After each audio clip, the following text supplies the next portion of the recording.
A mirror is an optical device that forms an image by reflecting light. And four things we're looking for are the position of the image, whether the image is real or virtual, and also whether the image appears upright or inverted, and whether the image is magnified or enlarged or diminished, which means it appears smaller. And the first type of mirror that we'll look at is a plane mirror. So the mirror is essentially flat, and we see the normal to the surface at this position, and it's constant along the height of the mirror. And we refer to the principal axis as the axis that's perpendicular to the mirror at the vertex of the mirror, which we take as the midpoint. Now if we consider this to be an object, and incident light rays emanate from this object and hit the mirror, then by the law of reflection, the incident angle to the normal is equal to the reflected angle. So the reflected ray looks like this. And if we look at this other incident ray, then it gets reflected in a similar manner. So these two reflected rays are parallel. And note that when we look at a flat mirror, we see the image inside the mirror. So if you extend the line from these reflected rays, we can construct the image. So here we have DO as the distance from the mirror to the object, and DI as the distance of the mirror to the image. So the distance from the mirror to the image is the same as the distance from the mirror to the object.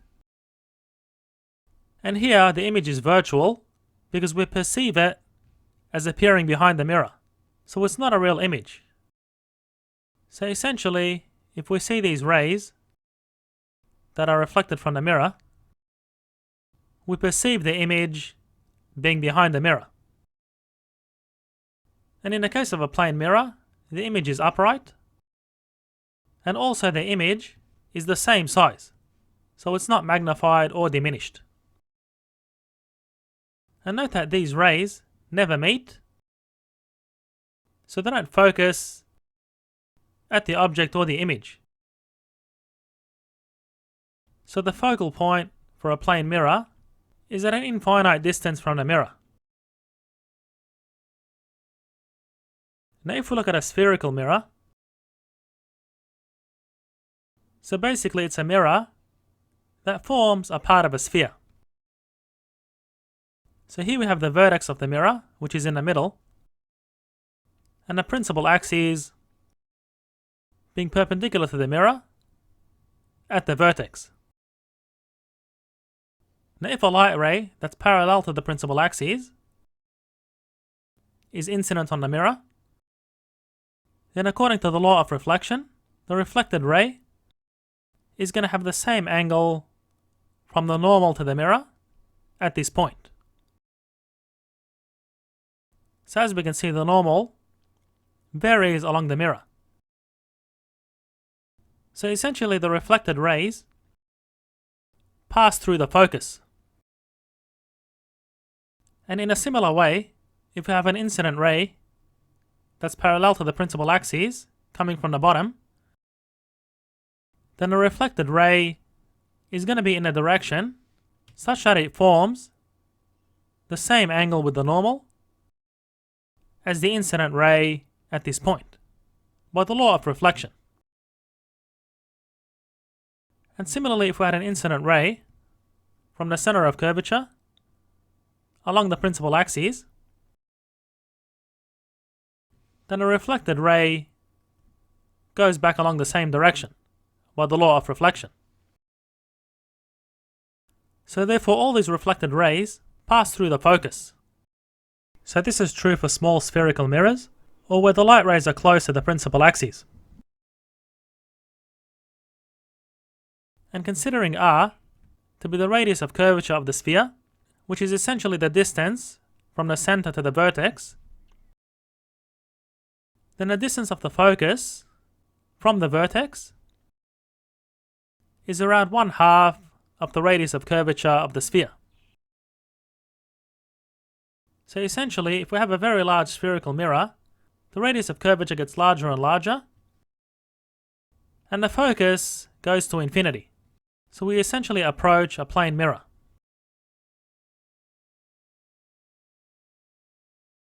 Now for a parabolic concave mirror, which is the main concave mirror that we look at, so again we have the vertex and the principal axes, being the axis perpendicular to the mirror at the vertex, and we have an incident light ray which gets reflected at the same angle from the normal to the mirror at this point. And again, if we have another parallel light ray to the principal axis, that gets reflected in a similar manner. So all the reflected light rays pass through the focus. And here we measure the distance of the focus from the vertex and denote it as f. So for a parabolic concave mirror, the reflected light rays, due to incident light rays that are parallel to the principal axis, converge at the focus. So suppose we have an object at this position, and we want to determine what the image looks like. Well, we send an incident ray parallel to the principal axis, and we know this will get reflected through the focus. And we send an incident ray through the focus, and that gets reflected in a direction that's parallel to the principal axis. And the intersection of these rays shows us where the image is formed. And we'll derive a formula to be able to calculate the position of the image. And in this case, because the image is in front of the mirror, it's real. So essentially you can put your hand there, or a screen, and you'll be able to see the image at this position. And we see the image is upside down, so it's inverted. And the image is smaller, so it's diminished. And similarly for a convex parabolic mirror, we have the principal axes being perpendicular to the mirror at the vertex. So if we have an incident light ray, by the law of reflection, the reflected ray looks something like this. And we have another incident light ray parallel to the principal axis, so that'll get reflected in this manner. And if we extend these reflected rays, they meet at the focus. So this time for a convex mirror, the focus is behind the mirror. And as we saw for the concave mirror, the focus was in front of the mirror.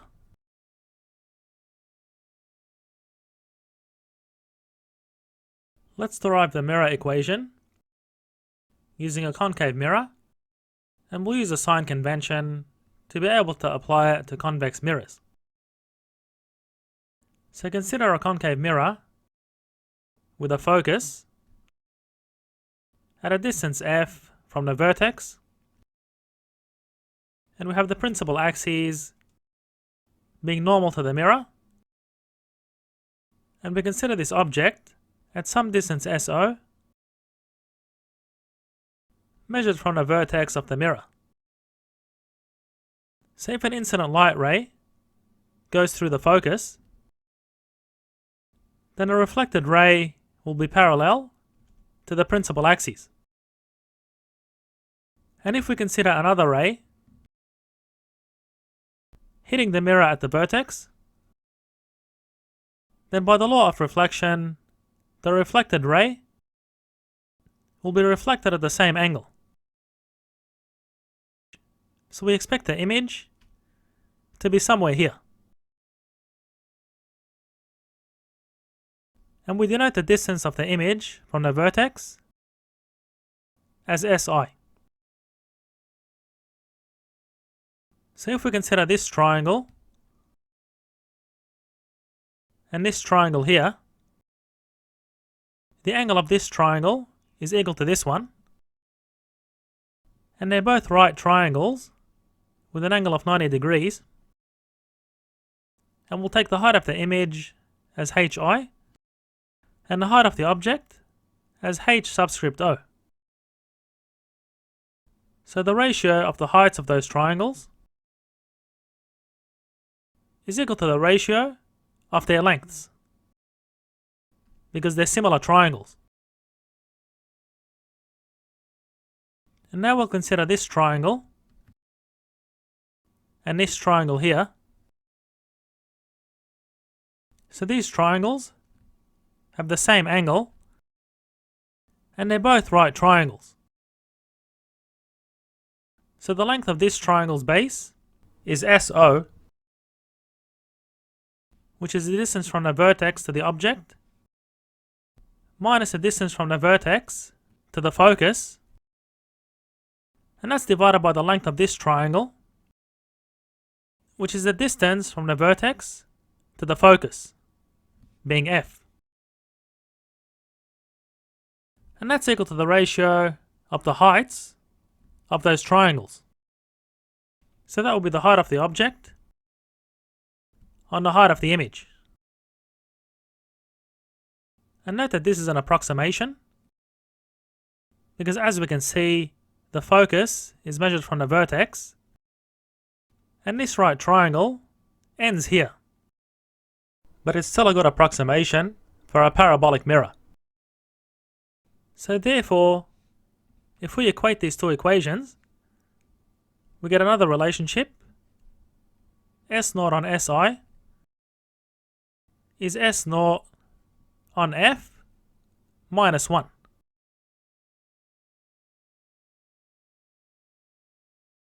So if we divide through by SO and add the reciprocal of SO to both sides, we get another relationship, being the reciprocal of the distance to the object plus the reciprocal of the distance to the image is equal to the reciprocal of the distance to the focus.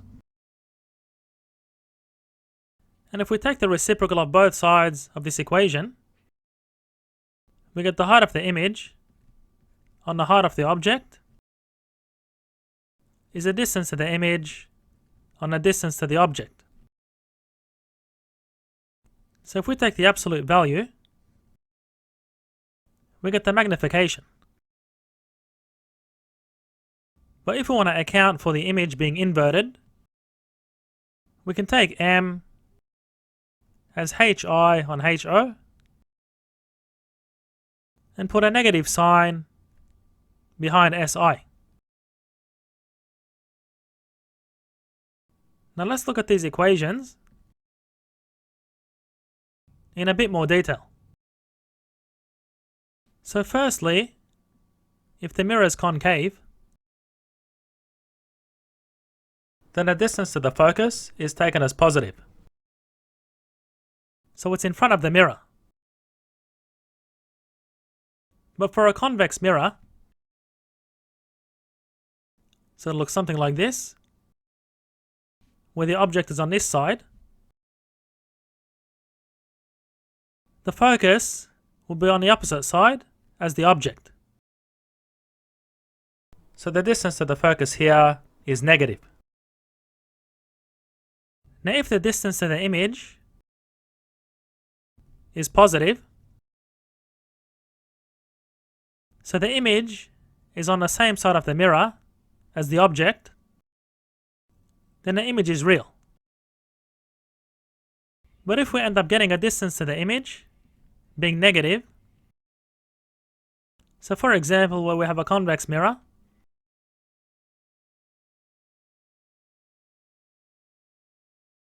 then the image is virtual, so it's on the opposite side of the mirror compared to the object. Now if we consider the magnification, and given the height of the object is positive, then if the height of the image is positive, then m is also positive, and therefore the image would be upright.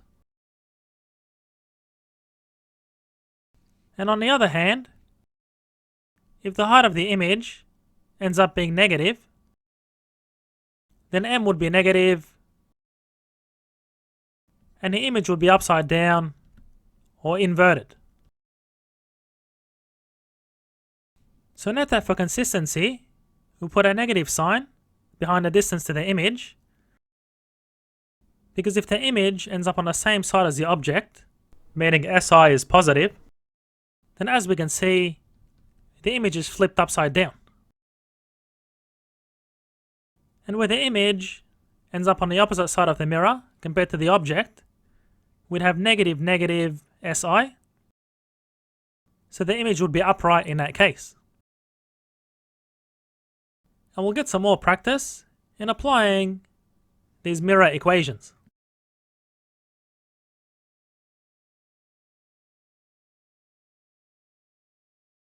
We've seen that ray diagrams can tell us the location of an image, the type being real or virtual, and the orientation being upright or inverted when an image is formed by a mirror.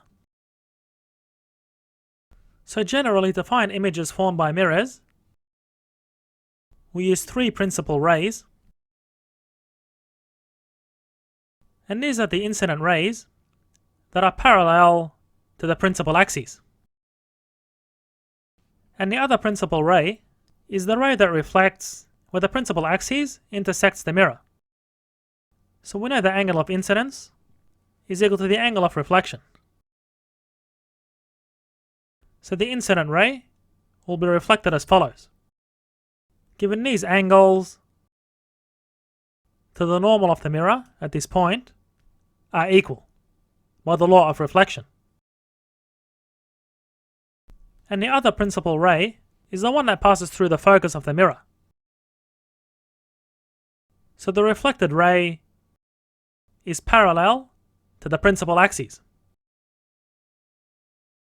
So here in the case of the convex mirror, we have a principal ray being parallel to the principal axis. So the reflected ray ends up going in this direction. And if you extend this reflected ray, it goes through the focus, which is behind the mirror. And the other principal ray looks like this for a convex mirror. So we have the angle of incidence being equal to the angle of reflection. And in this case, we can't really have a light ray going directly through the focus, as the focus is behind the mirror. So in general, we'd use these two types of principal rays for the case of a convex mirror, for example. Consider a convex mirror with a focal length of minus 40 centimeters. So the focus is behind the mirror. Now if an object with a height of 5 centimeters is placed at 20 centimeters in front of the mirror, in part A, we're asked to find where the image is located. So recall the mirror equation being the reciprocal of the distance to the object plus the reciprocal of the distance to the image is the reciprocal of the focal length. So S0 is 20 centimeters, plus 1 over SI is equal to 1 over the focal length. So given the focus is behind the mirror, we have minus 40 centimeters. So therefore, subtracting 1 on 20 from both sides, we get 1 on SI is minus 0.075. And solving for SI, we get minus 13.3 centimeters. So the image is located somewhere here, being behind the mirror. Now, is it a real or virtual image? Well, given the image is behind the mirror, then it's a virtual image.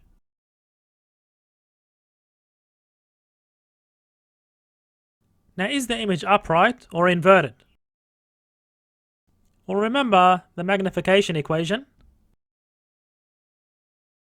was equal to the height of the image on the height of the object,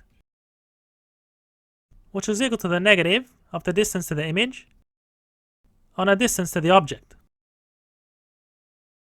So therefore this ratio is minus SI, and SI was negative 13.3 centimeters divided by SO, which is 20 centimeters. So therefore M is 0.67. So given that this value is positive, then the image is upright. And now to find the height of the image, we just multiply this ratio, which gave 0.67, by the height of the object. So what we get is HI is 0.67 by the height of the object, being 5 centimeters, which gives 3.3 centimeters.